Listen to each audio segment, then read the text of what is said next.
You ever notice how the biggest problems don't start with a crash? They start with something small going quiet? At 8:57 a.m., the building was already alive, glass walls catching the early light, heels clicking across polished floors, screens flickering awake one by one. Everything moving with that quiet precision money likes to pretend is control. And for a while it worked. Emails sent on time, dashboards updating and clean, predictable intervals, assistants moving like clockwork between offices, coffee still hot in paper cups that cost more than lunch somewhere else. And somewhere in all of that motion, there was supposed to be a rhythm, something invisible holding it all together. But today it was off by just enough to go unnoticed. A report loading 2 seconds slower than usual, a system prompt hesitating before responding, a calendar sync that took one extra refresh. Nothing anyone would call a problem. Not yet, just small delays. The kind people blame on Wi-Fi or Mondays or anything that doesn't require them to look deeper, because looking deeper takes time, and time is the one thing everyone in that building pretends they don't have. Upstairs, Evelyn Cross stood at the edge of her office window, 32 floors above the street. Phone in one hand, coffee in the other, voice steady, controlled, the kind that didn't need to be raised to be obeyed. She moved through decisions the way surgeons move through procedures, clean, efficient, no wasted motion, numbers aligned, projections confirmed. Everything exactly where it should be, or at least that's what it looked like, because control, real control, doesn't come from what you can see. It comes from what never breaks in the first place. And that part she had never had to think about. Not really. Down on the operations floor, someone frowned a loading bar that stalled for a second too long, then shook it off, refreshing the page like it would fix itself, because it always did. It always had, and no one asked why. No one asked who made sure it did. No one even noticed that the man who usually walked in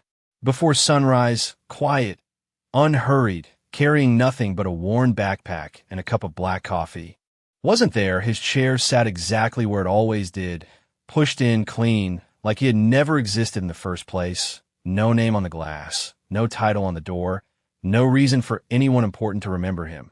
And still, things had always worked. Files never disappeared, servers never failed, glitches never stayed long enough to become complaints. Problems showed up, and then somehow didn't. Like the building itself knew how to take care of its own wounds. But systems don't heal themselves. Not like that. Not without someone watching, someone fixing, someone staying late when no one else did, someone leaving before anyone thought to say thank you. And now, for the first time in a long time, that someone wasn't here and the building didn't know it yet, but was about to feel it, not all at once, not in some dramatic collapse, but slowly, quietly, the way a missing heartbeat feels before anyone realizes it's gone. By 9:12 a.m., the delays were still small enough to ignore, but they were no longer isolated. A shared drive refused to sync across 2 departments at once. A client dashboard froze, just long enough for someone to mutter under their breath. Then refresh it like that would erase the moment. And for a while it did, because the system caught up. It always caught up, except today. It did not catch up the same way. It stumbled forward, uneven, like something was missing from the rhythm that no one could quite name. Down in operations, a junior analyst tapped her screen twice, then a third time, frowning as a data pull that usually took 10 seconds stretched past 30. She glanced around, half expecting someone else to notice, but no one did, because everyone else was dealing with their own version of the same delay, each problem just small enough to stay personal, to stay quiet, to stay unreported, and that was how it spread. Not loud, not urgent, just everywhere at once. Upstairs, Evelyn Cross ended her call without raising her voice, placing her phone down with the same control precision she used for everything else. She did not rush, she did not react, but she noticed the numbers on her screen updated slower than they should have. The forecast model hesitated before recalculating, just a fraction of a second, but enough for someone like her to feel it. She turned slightly, eyes narrowing, not in panic but in recognition. Something was off. Not broken, not yet, but misaligned, like a machine that had lost a part no one realized it depended on. She stepped toward her desk, tapping once, pulling up a deeper layer of system reports. The kind most executives never looked at because they did not need to, because someone else always handled it before it reached this level. Except now, there was no sign of intervention, no silent correction, no invisible adjustment smoothing out the edges, just raw data, Imperfect, lagging, exposed, and for the first time, the system felt unattended back on the floor. A manager called out for IT, his voice calm, but edged with impatience, asking if anyone had flagged the delay. A few heads shook. Someone said it was probably routine, probably nothing, because that was the assumption. Everyone had learned to trust that whatever went wrong would be quietly fixed before it mattered. But when he checked the internal logs, something strange appeared. Gaps small but consistent, patches that should have been there were not.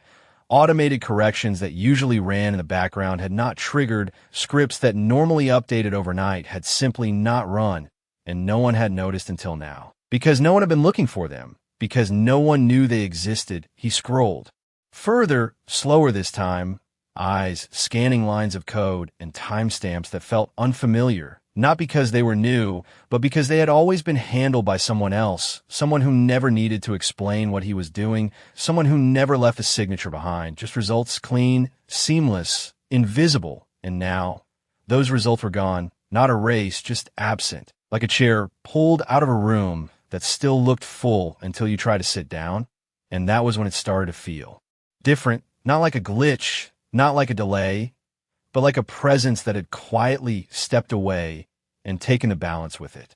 By 9:26 a.m., the building had stopped pretending everything was fine, not because anything had fully broken, but because nothing felt stable anymore. Reports were finishing but not aligning, numbers were updating but not matching across departments, and the kind of quiet confidence that used to sit beneath every action had started to slip, replaced by something slower, heavier, uncertain. Down in operations, the manager leaned closer to his screen, scrolling past logs that felt like fragments of a conversation he had never been part of, lines of code referencing routines he did not recognize, maintenance scripts scheduled at odd hours, patches applied in intervals too precise to be accidental, all of it running like a second system beneath the one everyone else believed they were using.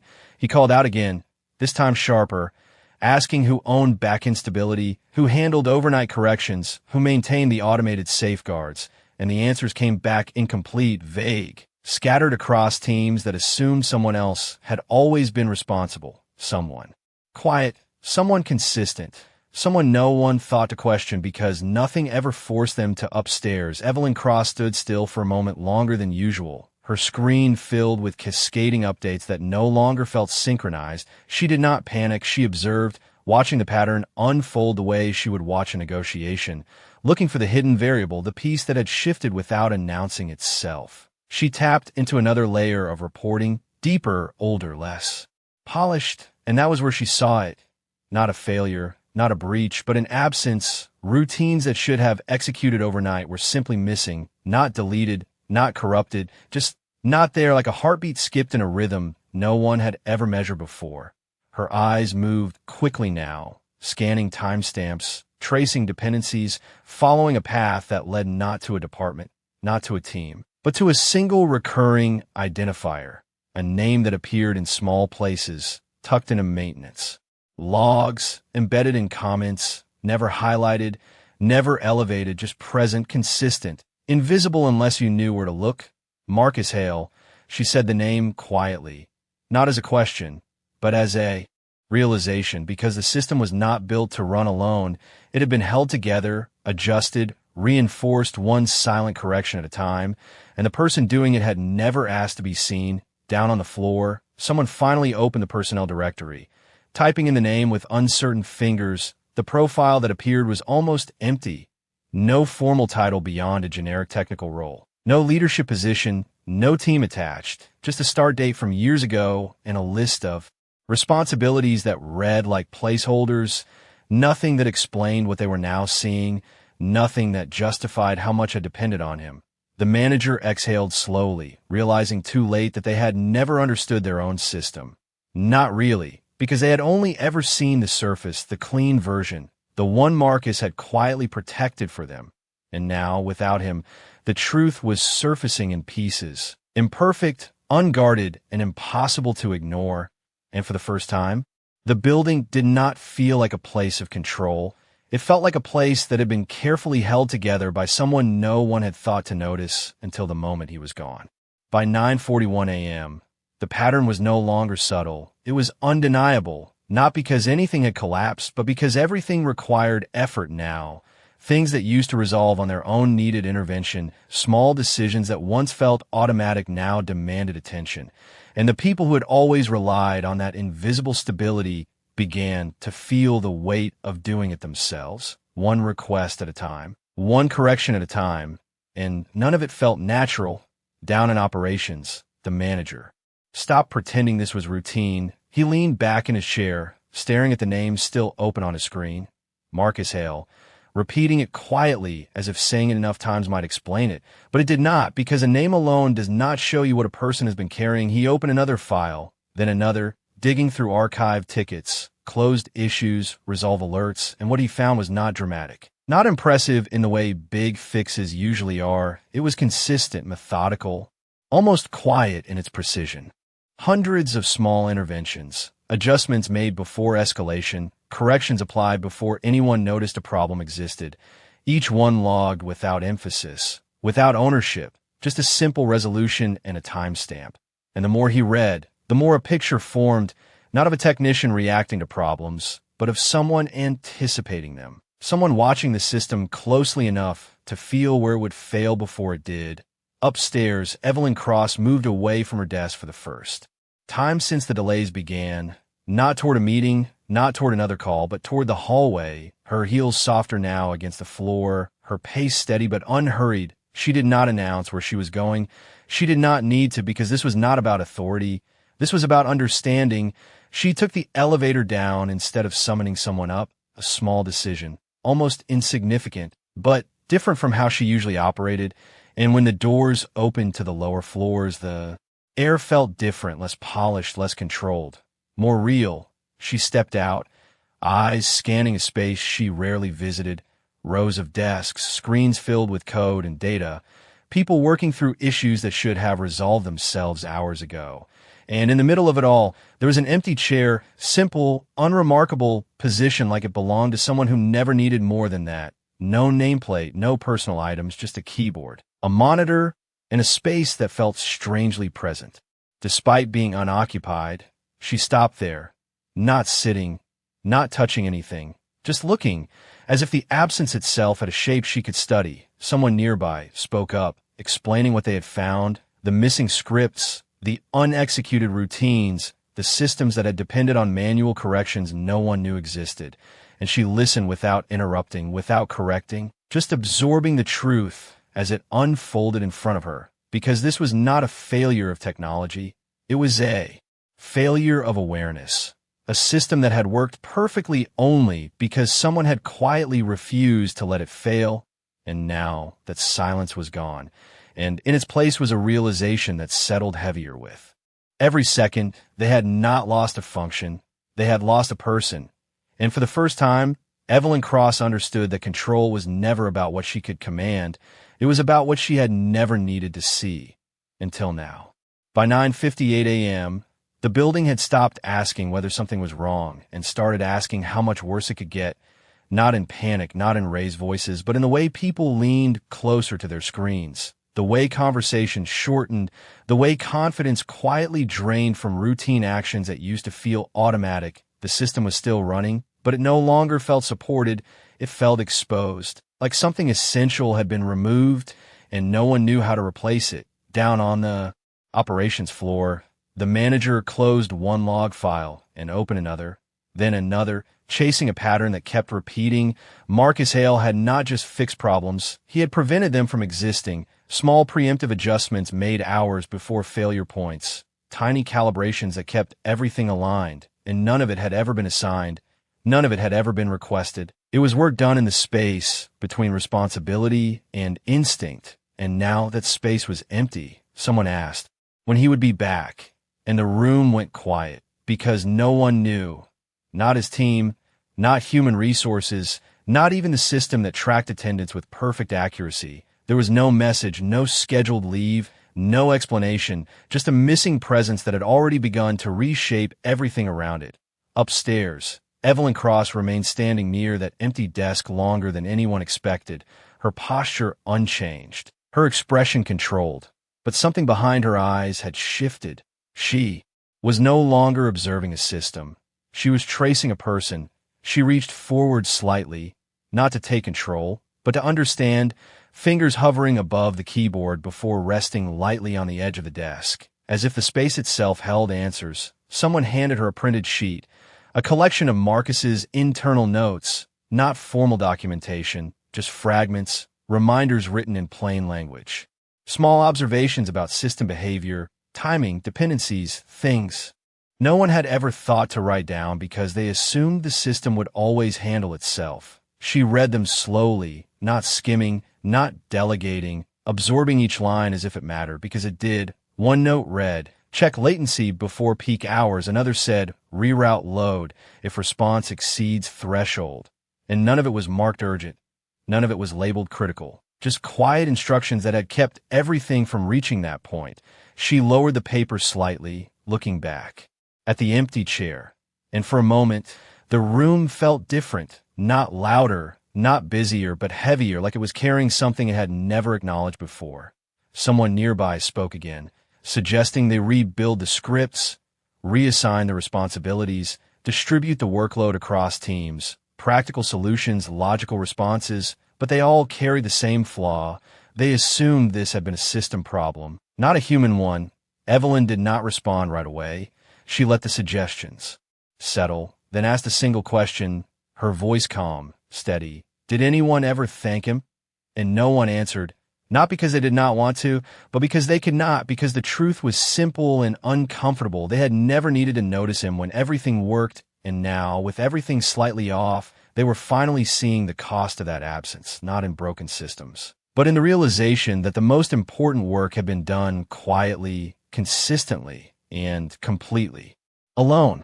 By 10:14 a.m., the room had grown quieter, not because the problems had stopped, but because people had started to understand them, and understanding has a way of slowing everything down, making each action heavier, more deliberate, less certain. The quick fixes were gone now, replaced by careful attempts that did not always work the first time, and sometimes not even the second. Down on the floor, two engineers leaned over the same terminal, trying to replicate a routine they had just discovered in Marcus's notes, adjusting parameters, rerouting load, watching the system respond in fragments instead of flowing cleanly like it used to.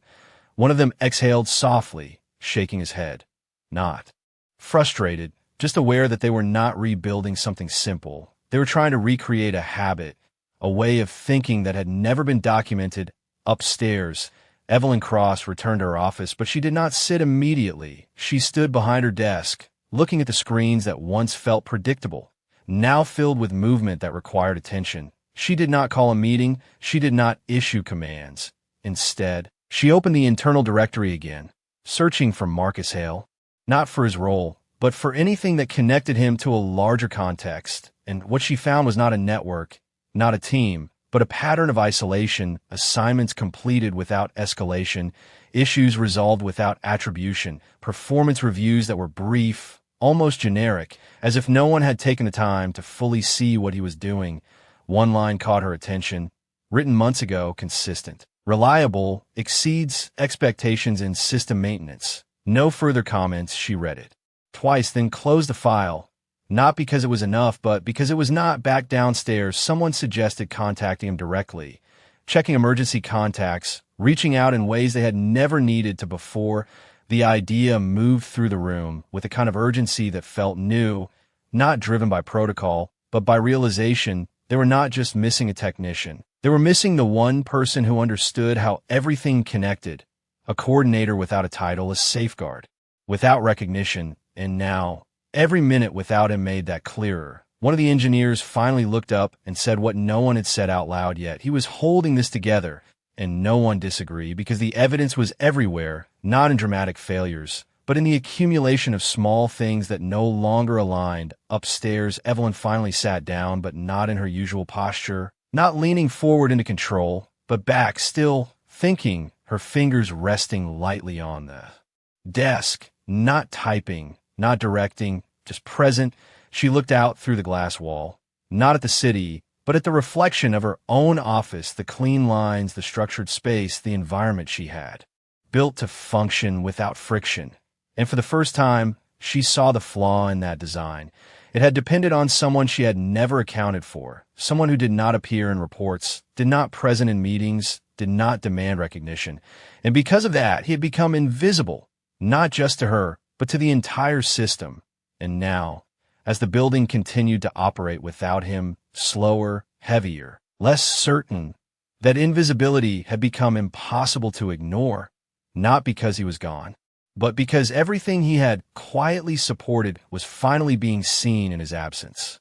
By 10:31 a.m., the building had settled into a new kind of rhythm, not efficient, not smooth, but aware. Every action now carried intention, every correction required thought, and for the first time, people were not just doing their jobs, they were noticing the gaps between them, the places where something used to connect without effort down on the operations floor. The engineers had stopped trying to fully recreate what Marcus had done and started trying to understand why he had done it that way, reading through his notes again, slower this time, not his instructions, but his insight, small lines that revealed how he saw the system, not as isolated parts, but as something living, something that needed balance more than control. One note stood out, simple, almost easy to overlook. If it breaks once, it will break again. Fix the cause, not the moment. They read it twice, then looked at each other, not speaking, just realizing how much of their work had always been about reacting. Instead of preventing, upstairs, Evelyn Cross remained still longer than usual, her office quiet except for the soft movement of data across her screens. She was not watching for errors anymore. She was watching for patterns, trying to see what Marcus had seen, trying to feel what he had been correcting before it ever reached her level. And for the first time in a long time, she did not have the answer immediately. She did not move to resolve it. She let the silence exist because that was where he had worked, in that space between issue and awareness, and she had never stepped into it before her phone buzzed. Once, then again, notifications building, requests for direction, updates on delays, suggestions for escalation, but she did not respond right away. Instead, she stood and walked back toward the elevator, not with urgency, but with purpose, returning to the lower floor where the work was now visible, where the system was no longer hiding its effort behind perfection. When she stepped out, the energy felt different, not frantic, but focused, people working together in ways they had not needed to. Before, conversations happening across roles, questions being asked that had never been necessary. And in the center of it all, that same empty chair remained, unchanged, unnoticed by most, but not by her. She walked toward it again, this time closer, her hand resting lightly on the backrest, not claiming it, not moving it, just acknowledging it. Someone approached her, hesitant, explaining that they had tried to reach Marcus, that there had been no response yet, no confirmation, no indication of when he might return. And she nodded once, not in frustration, but in understanding, because this was not about waiting for him to fix it anymore. This was about recognizing what he had already done. She looked around the room, at the people now working harder to hold things together, and then back at the chair, and for a moment, her voice softened, not losing authority, but gaining something else. Keep reading his notes, she said quietly. He already showed you how. And that was the shift, not a command, not a solution, but a recognition that the answer had never been hidden. It had just never been seen. And now, as the building continued to move forward without him, slower but more aware, the presence he left behind was no longer invisible. It was guiding them, not through control, but through understanding, one small correction at a time. By 10:52 a.m., something subtle began to change, not in the system, but in the way people moved through it. The hesitation was still there, the delays had not disappeared, but there was a different kind of focus now, less reactive, more aware, as if the building itself was learning to listen to the quiet signals it had ignored before. Down on the operations floor, the engineers were no longer rushing to patch every delay. Instead, they paused, tracing the cause the way Marcus had, following the chain backward instead of forward. One of them adjusted a process not where it failed, but where it began to slow, and for a moment, the system responded differently, not perfectly, but cleaner, more stable, and they exchanged a glance, not celebratory, just understanding this was how he had done it. Not faster, but deeper upstairs. Evelyn Cross remained near the glass wall of her office, watching the data shift in a pattern that still felt unfamiliar, but no longer chaotic. She had stopped expecting immediate control, and in that space, something else had emerged. Clarity, not from authority, but from observation. She noticed how the smallest corrections created wider stability. How a single adjustment early in the process prevented a cascade later. Things she had never needed to consider before because someone else had.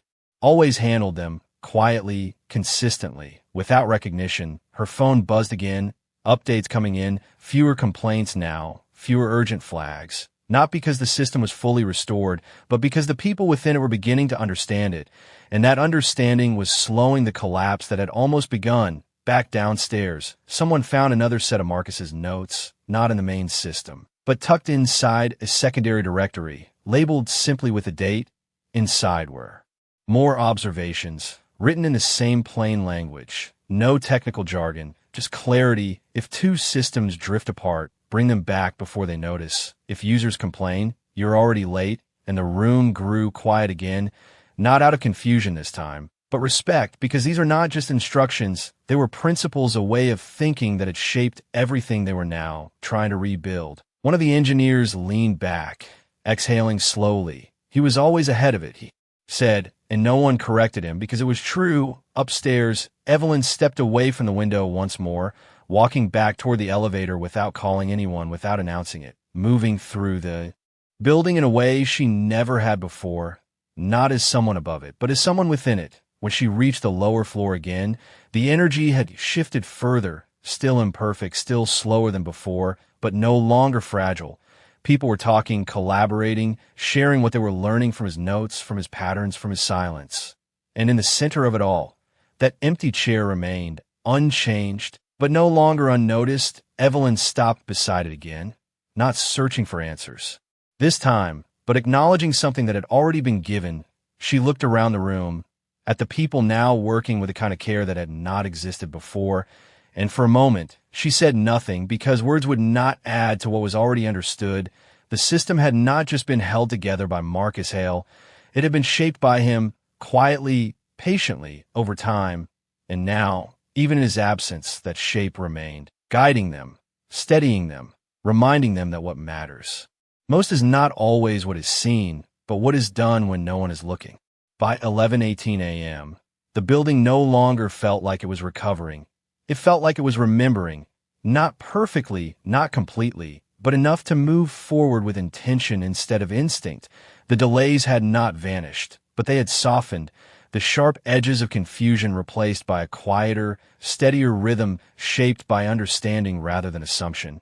Down on the operations floor, the engineers worked with fewer words now, not because there was less to say, but because they were beginning to think the same way, tracing problems back before they formed, adjusting early, watching closely, and in those small, deliberate actions, the system responded, not with perfection, but with stability, and that was enough. Upstairs, Evelyn Cross stood once more in her office, but the space felt different now.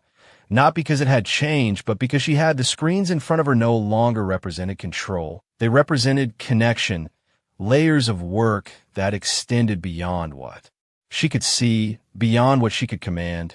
She moved slowly, not out of hesitation, but out of awareness.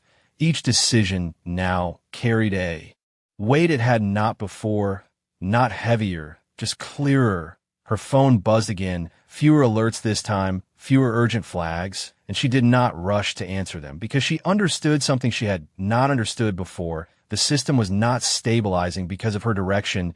It was stabilizing because people were finally seeing what had always been there. Later, she returned to the lower floor one last time, not out of necessity, but out of choice, walking past rows of desks where the work was still unfolding, still imperfect, but no longer fragile. She stopped at the empty chair again, the same one, unchanged but no longer invisible. Her hand rested lightly against the backrest, not claiming it, not moving it, just acknowledging its place. Someone nearby mentioned that there was still no word from Marcus, no message, no timeline, just absence, and she nodded once, not with impatience, but with acceptance, because this moment was no longer about waiting for him to return. It was about understanding what he had already given. She looked around the room, at the people who were now working with a kind of care that had not existed before, a kind of attention that could not be taught in a meeting or assigned in a task. It had to be felt, and now, she stepped back slightly, her voice quiet, almost to herself, but heard by those closest. "We did not lose him today," she said. "We just finally noticed him," and no one spoke after that because there was nothing to add. The system continued to run, slower than before, but stronger in a way that could not be measured on a screen, and in the quiet